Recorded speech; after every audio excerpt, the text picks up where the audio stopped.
Assalamualaikum warahmatullahi wabarakatuh. Sahabat Siniman di mana saja berada, menjadi KSN Kementerian Agama Kabupaten Melawi di mana saja bertugas. Alhamdulillah pada kesempatan sore kali ini kita bertemu kembali di podcast Siniman pada program Ramadan bersama Kementerian Agama dan IPARI Kabupaten Melawi. Edisi Ramadan kali ini membawakan tema Ramadan Story, berbagi kisah menebar berkah. Sahabat Siniman di mana saja berada, pada kesempatan sore hari ini kita akan dibersamai oleh narasumber kita, yaitu Bapak Haji Sugeng SAG MAP. Beliau adalah Kepala MAN Melawi. Apa kabar Pak Haji? Alhamdulillah sehat. Masih semangat berpuasa ya Pak Haji? Masih semangat sekali Ramadan tahun ini. Amin. Iya. Sahabat Siniman di mana saja berada, beliau ini akan membersamai kita semua pada sore ini menjelang berbuka puasa untuk memberikan penjelasan tentang menjadi muslim yang lebih baik di bulan Ramadan dan juga pasca Ramadan. Untuk mempersingkat waktu, baiklah sahabat Siniman, langsung saja kita dengarkan ya, kita simak penjelasan dari beliau Bapak Haji Sugeng SAG MAP. Kepadanya kami persilahkan. Terima kasih Bang. Ya, Assalamualaikum warahmatullahi wabarakatuh. Waalaikumsalam warahmatullahi wabarakatuh.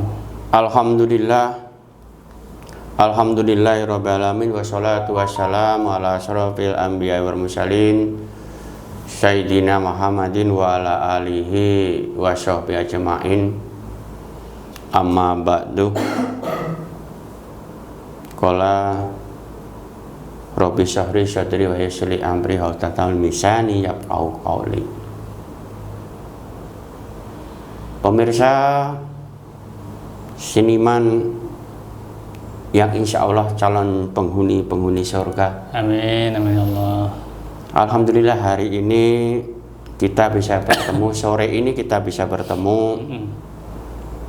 dalam rangka kegiatan Ramadan yang diprakarsai oleh Podskat Kementerian Agama Kabupaten Melawi. Jadi kegiatan ini rasa-rasanya sangat baik untuk kita semuanya. Ya, alhamdulillah.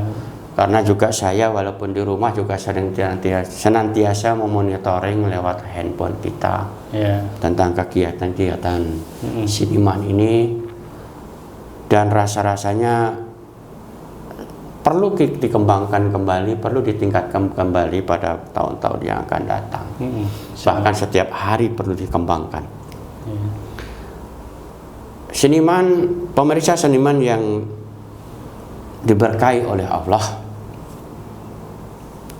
puasa sebenarnya ini sudah, kalau usia kita sudah 30 tahun, berarti kurang lebih kita sudah berpuasa itu kurang lebih sekitar 40 tahun, kurang lebih 20 tahun berpuasa. Kemudian juga kalau usia kita sudah 50 tahun, tentu 40 tahun yang lalu sampai sekarang kita juga pernah berpuasa siam. Namun, apakah puasa kita berbekas atau tidak?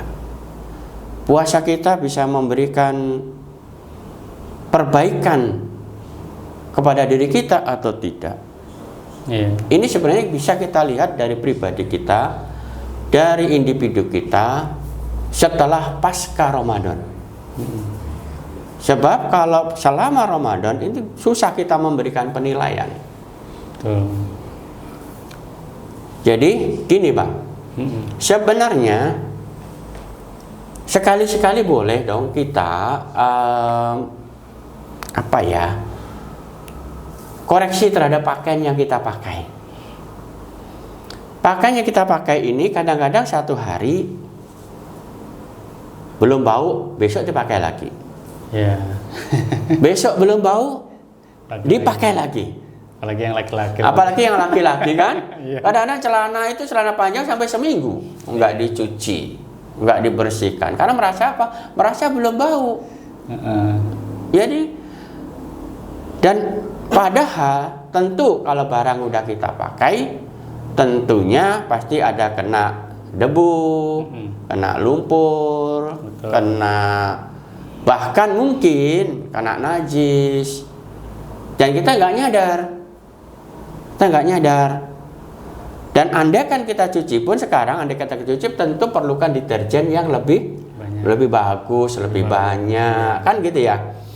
Mungkin rinsonya pun harus rinso yang pilihan, apalagi kalau cucinya najisnya kena celana atau baju tertentu.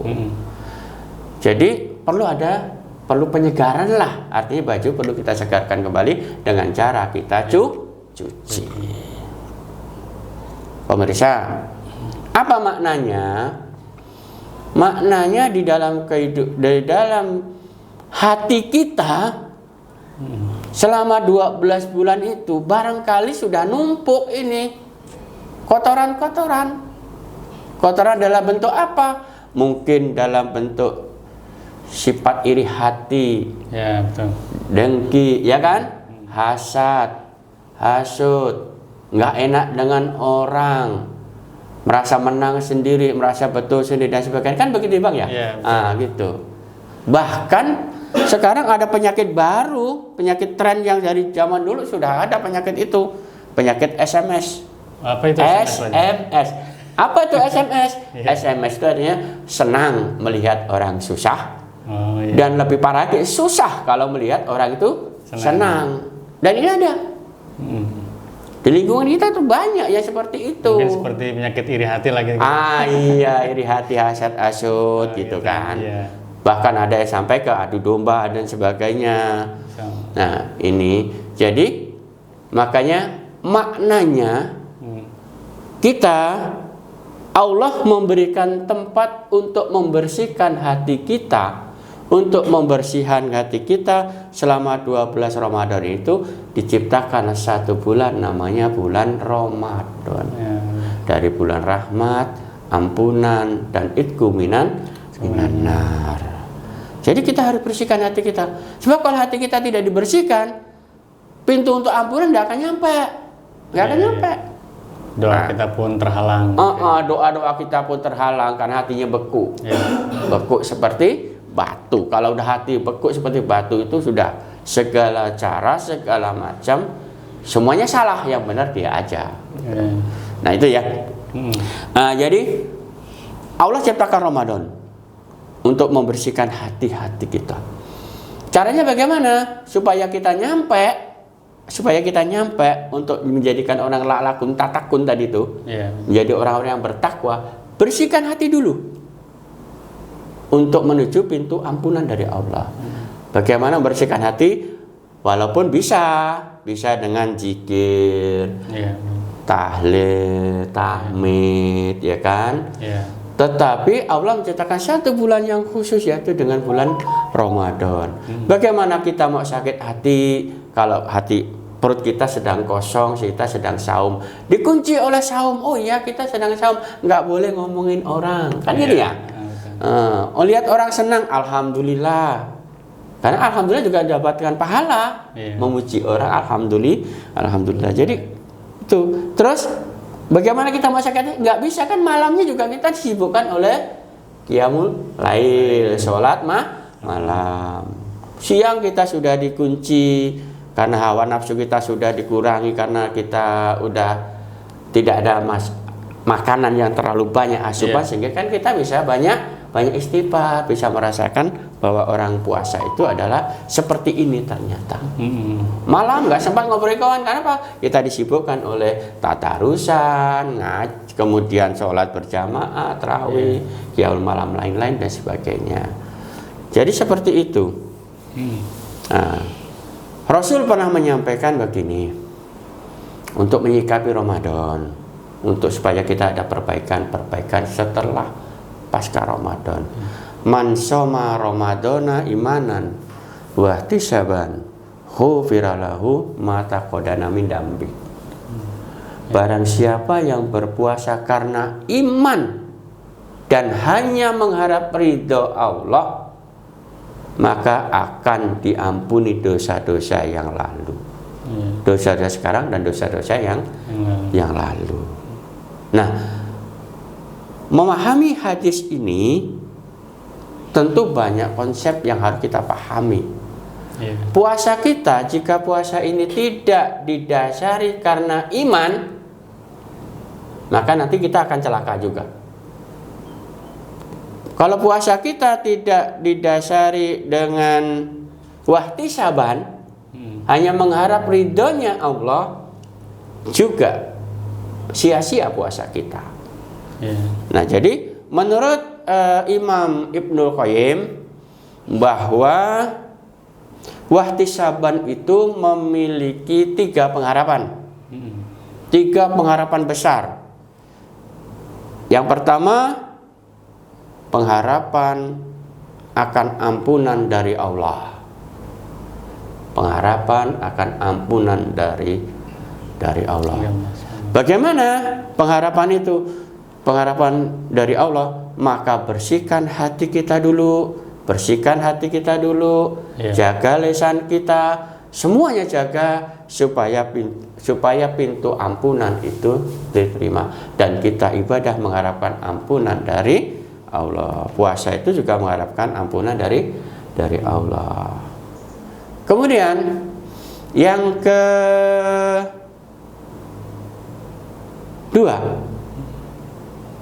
bahwa Ramadan kita harus punya pengharapan. Kata Ibnu Qayyim, pengharapan yang kedua adalah mengharapkan pahala dari Allah. Bagaimana cara mengharapkan pahala dari Allah? Kita ini di bulan Ramadan ini, semua anak Adam, semua orang-orang yang beriman, jika melakukan perbuatan-perbuatan kebaikan akan dilipat gandakan. Mustahil kita berpuasa tidak mengharap pahala Allah, kan?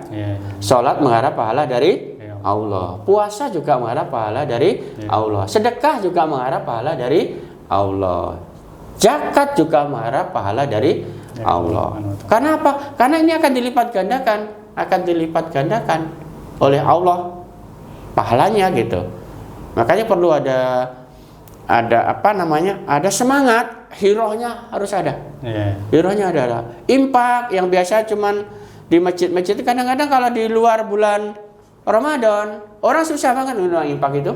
Susah banget masukkan uang itu. Coba kalau Ramadan, berlomba-lomba untuk masukkan impak ke dalam kotak impak itu di masjid. Karena mengharapkan pahala ya. Karena mengharapkan pahala dari Allah.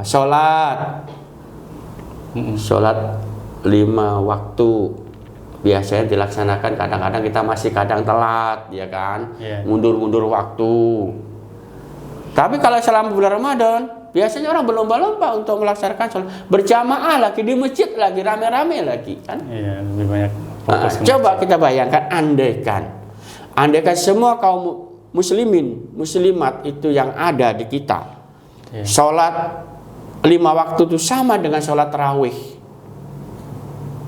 Sholat tarawih nanti malam, banyak seperti itu, dan dilaksanakan semua setiap waktu, 5 waktu dari subuh, duhur, asar, maghrib, isya, dilaksanakan seperti itu, ramai orang itu, maka Allah akan menurunkan keberkahan dari langit dan bumi. Subhanallah. Kalau kita dilaksanakan semuanya bulan itu seperti laksananya pada bulan Ramadan, pahalanya kayak gitu. Luar biasa itu. Kebaikan itu dilipat gandakan. Kebaikan dilipat gandakan, sedekah kita dilipat gandakan, impak kita dilipat gandakan, kemudian bawa takjil juga dilipat gandakan oleh Allah. Kan begini kan sebenarnya kan, pahala itu kan seperti Rasul pernah menyampaikan di dalam Al-Quran itu pernah disampaikan. Sebenarnya seperti sebutir padi, ditanam tumbuh 7, kemudian berkembang lagi jadi ratusan biji. Sebenarnya orang yang bersedekah, infak di jalan Allah selama bulan Ramadan seperti itu. Akan makin lama makin banyak, berlomba-lomba itu, dan akan jadikan pahala Allah karena dilipat gandakan oleh Allah Subhanahu wa taala. Yuk kita berlomba-lomba mumpung masih diberi kesempatan untuk ketemu Ramadan. Ya, betul. Karena susah banget loh, kita ketemu banyak orang-orang kita, banyak keluarga kita, banyak saudara kita yang tidak sempat ketemu Ramadan ini. Ya, Barang siapapun yang bisa ketemu Ramadan, maka itu adalah orang-orang pilihan yang Allah beri kesempatan untuk bertaubat, untuk memperbanyak amalan-amalan, memperbanyak introspeksi diri dan lain sebagainya. Tidak semuanya orang bisa ketemu Ramadan. Tidak bisa kita ketemu Ramadan gitu. Nah, itu. Kemudian pengharapan yang ketiga menurut Imam Ibnu Qayyim, pengharapan yang ketiga adalah untuk mendapatkan ridho Allah. Untuk mendapatkan ridhonya Allah. Bagaimana tuh Haji mendapatkan ridhonya Allah itu bagaimana? Untuk mendapatkan ridho Allah itu sebenarnya kita tidak perlu bermodal. Tidak perlu modal, asal ada kemauan. Umpama di bulan Ramadan, untuk mendapatkan ridhonya Allah itu laksanakan perintah itu, perintah puasa yang sebenar-benarnya puasa. Yang sebenar-benarnya puasa. Harapkan ampunan, kerjakan dengan sebaik-baiknya, bahwa kita hanya mengharapkan pengampunan dari Allah, karena tidak ada satu orang, tidak ada makhluk apapun yang mampu mengampuni dosa-dosa kita kecuali hanya Allah. Zat yang maha pengampun. Lakukan, terus kejar pahala sebanyak-banyak selama puasa. Karena ridho ini termasuk posisi pengharapan yang tertinggi bagi umat manusia. Karena kalau ridho itu kan berarti kan otomatis nanti kita dicintai oleh Allah. Sesuatu yang udah dicintai, makhluk yang udah dicintai oleh Allah Subhanahu wa taala, apapun kata yang kita minta pasti akan diberi oleh Allah. Jadi gitu. Jadi kalau kita memang sudah hati kita bersih, dibersihkan dengan zikir, wirid dan sebagainya, dibersihkan dengan tahlil dan sebagainya, dibersihkan dengan saum, puasa dan sebagainya, dibersihkan dengan qiyamul lail, sholat malam dengan sebaik-baiknya, dengan tahajud, dengan duha dan sebagainya, banyak sholat sunnah, maka pahala akan ngalir dan nanti posisinya pasti akan diridhoi oleh Allah. Langkah-langkah kita di dalam kehidupan ini. Nah, sekarang kan gini, banyak dong orang ngaku-ngaku sama dengan kita dong. Saya kenal dengan Pak Bupati. Pak Bupati kenal dengan saya. Tapi Pak Bupati mencintai saya atau tidak? Kan gitu. Jadi orang itu banyak yang mengaku saya sangat mencintai Allah, saya sangat beriman kepada Allah, saya sangat melaksanakan perintah-perintah Allah gitu. Tapi kira-kira Allah itu menerima enggak? Bisa memberikan pahala enggak terhadap kita? Apa yang kita lakukan? Masih ada enggak kira-kira waktu kita sujud, waktu kita sholat, itu masih ada enggak beban-beban kehidupan? Ini kan permasalahan-permasalahan yang sering terjadi. Yang sering terjadi di masyarakat. Yang sering terjadi yang kita alami, kadang-kadang kita sholat kita juga enggak khusyuk. Mengapa tidak khusyuk? Karena kita tidak ridho. Nah, jadi kalau memang kita sudah ridho kepada Allah, sudah ridho kepada perintah-perintah Allah, kan kita begini kan. Sebenarnya Allah menciptakan kan tidak lain hanya untuk beribadah kepadanya kan. Iya, betul. Wa ma khalaqtul jinna wa insa illa liya'budun, Al-Zariyat ayat 56. Jadi Allah menciptakan manusia hanya untuk beribadah kepadanya, jin dan manusia. Nah, makanya kalau sudah kita ridho apapun yang diperintahkan oleh Allah kita laksanakan ridho dengan ikhlas, maka insya Allah itulah nanti akan mendapat keridhaan dari Allah. Laksanakan semua itu karena keikhlasan. Kalau udah dengan keikhlasan, kunci ikhlas, maka akan diridhai oleh Allah. Banyak orang ngaku-ngaku kok yang apa katanya, aku beriman, lebih dekat dengan Allah, aku lebih dekat dengan Allah. Kalimat-kalimat yang sehari-hari diucapkan baik-baik, kalimat-kalimat thayyibah, tapi praktek kehidupan setelah itu kembali ke habitat lama, kan susah. Jadi ciri-ciri, nah sekarang gini, ciri-cirinya gimana? Ciri-ciri orang yang diridhai oleh Allah atau dicintai oleh Allah pasca Ramadan. Nah, kan perlu kita kaji kan, kebiasaan-kebiasaannya kan seperti apa, kita kaji. Ciri-ciri orang yang dicintai oleh Allah pasca Ramadan itu, dia adalah satu di antaranya tetap istiqomah di dalam beribadah kepada Allah. Baik sholatnya 5 waktunya yang biasa Ramadan dilaksanakan di masjid, di mushola dengan cara berjamaah, maka dia akan tetap laksanakan sholat berjamaah di masjid dan di mushola setelah selesai Ramadan. Yang biasanya dia rajin nyantuni anak yatim piatu, rajin berimpak, rajin bersedekah, sama seperti bulan Ramadan. Bahkan minimal ya, kalaupun tidak meningkat, minimal kalaupun tidak meningkat di akhir-akhir di setelah pasca Ramadan, minimal dia sama, minimal dengan dilaksanakan pada waktu bulan Ramadan. Tidak ada penghalang lah gitu untuk berbuat baik, itu tidak ada penghalang. Hablum minallahnya pun bagus, ya kan? Iya, betul. Kemudian hablum minannasnya juga bagus. Jadi kayak seperti itulah yang dikehendaki oleh Allah di dalam menjalankan perintah-perintahnya. Oke, mungkin itu ya. Itu tentang ridhonya Allah.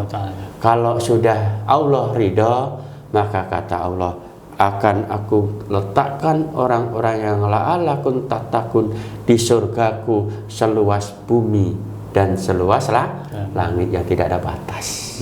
Subhanallah. Itu harapan kita tentu sebagai seorang yang beriman, sebagai seorang muslim, kita semuanya berharap menjadi penghuni surga setelah ini, setelah kehidupan dunia. Mungkin gitu Bang ya. Iya, betul. Ada lagi yang disampaikan Pak Cik? Mungkin ada yang mau disampaikan ke saya barangkali. Kalau di sini kan banyak sahabat siniman itu yang termasuk remaja-remaja nih Pak Haji. Nah, remaja mereka yang mungkin masih sekolah di SMP atau SMA, apa yang harus mereka tanam di bulan Ramadan ini biar membekas di pasca Ramadan itu Pak Haji?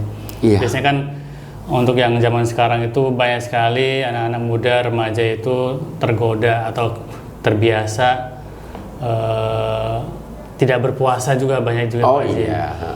Terus perbuatan-perbuatan yang tidak baik seperti berkata kotor dan sebagainya atau membuli teman dan sebagainya itu. Jadi remaja kita nih, masa depan anak bangsa di bulan Ramadan ini seharusnya apa yang harus mereka tanamkan untuk membiasakan? Oh ya, baik, terima kasih, pertanyaan cukup bagus sekali untuk kita kaji hari ini. Karena Ramadan merupakan bulan untuk perbaikan diri. Ya, Ramadan itu untuk bulan perbaikan diri. Kemudian program pemerintah sekarang ini kan, pendidikan ini kan selama bulan Ramadan kan dialihkan kepada pendidikan yang sifatnya religius. Keagamaan. Sebenarnya tujuan pemerintah itu baik.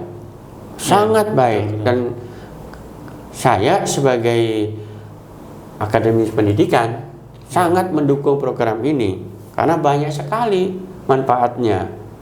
Nah, tapi di balik kegiatan-kegiatan setelah selesai kegiatan masih banyak anak-anak muda ini yang kurang motivasinya untuk melaksanakan ibadah saum. Puasa di siang harinya banyak. Saya perhatikan juga masih ada nih di jalan-jalan, di mana-mana, di pasar-pasar, anak muda dengan asiknya dia merokok, dengan asiknya dia minum es dan sebagainya, seolah-olah dia tidak malu, bahkan mungkin tidak malu dengan masyarakat, dengan lingkungan, bahkan tidak malu dengan guru, gitu kan. Padahal Allah melihat itu semua. Allah yang menilai, makanya itulah puasa itu Allah yang memberikan pahala. Bukan malaikat, bukan nabi, Allah. Darikulah nanti aku kasihkan pahala. Karena apa? Ibadah puasa itu adalah termasuk ibadah yang syariah, artinya ini pahalanya tersembunyi, sehingga orang nggak nyadar, kan gitu. Nah, motivasi kita, harapan saya dengan anak-anak muda ini, yakinlah bahwa semua perintah yang diturunkan oleh Allah kepada kita untuk melaksanakan ibadah puasa itu adalah untuk kebaikan kita bersama, untuk kebaikan manusia, untuk kebaikan individu manusia, dan hilangkan paham nanti nenek nunggu aku sudah dewasa baru aku puasa, nenek nunggu aku udah tamat kuliah baru aku puasa, nenek nunggu aku udah kawin baru puasa, nenek aku udah nunggu punya anak aku baru puasa, nenek sudah kalau aku udah punya cucu baru aku puasa. Iya, kalau umur kita nyampe ke sana. Prihatin kita kalau mendengarkan kata-kata mereka seperti itu, Pak. Bahkan susah banget, tapi kita perlu angkat jempol dengan pemuda-pemuda yang hidupnya rajin di masjid.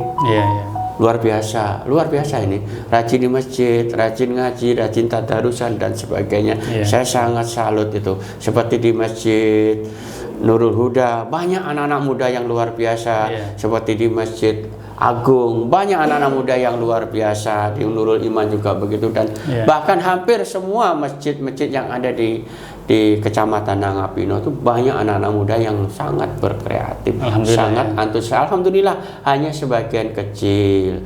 Sebagian kecil inilah yang perlu harus ada motivasi. Karena kontrolnya biasanya dari rumah. Kadang-kadang di rumah kita sahur, kita ajak sahur, tapi di luar sudah luar biasa karena pengaruh kawan juga. Jadi kuncinya, ayo kita ajak, kita rangkul generasi muda untuk melaksanakan perintah Allah harus dengan keikhlasan. Harus ikhlas. Mungkin begitu ya. Cukup mungkin ya Pak Haji, materi yang disampaikan. Mungkin ada yang mau disampaikan. Kalau sementara itu dulu yang perlu saya sampaikan. Mungkin bagi anak-anak muda yang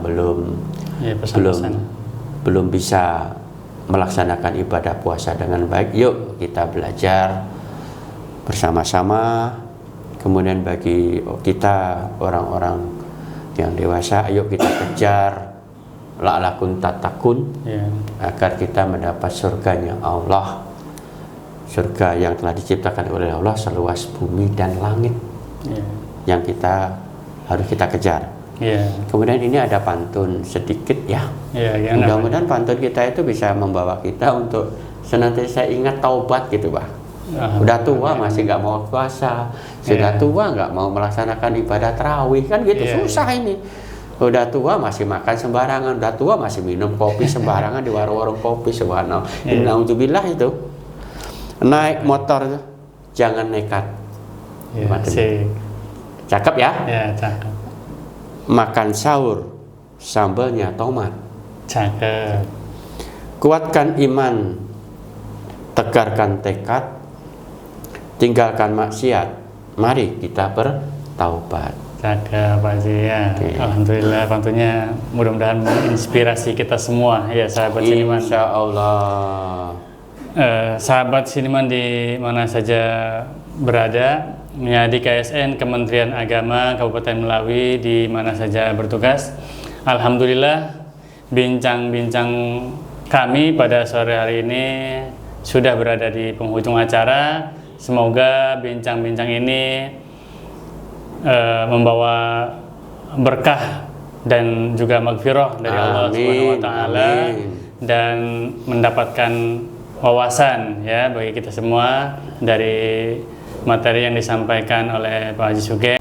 Sekali lagi saya ucapkan terima kasih pada sahabat Siniman yang telah menyimak dan mengikuti podcast Siniman edisi Ramadan pada sore hari ini.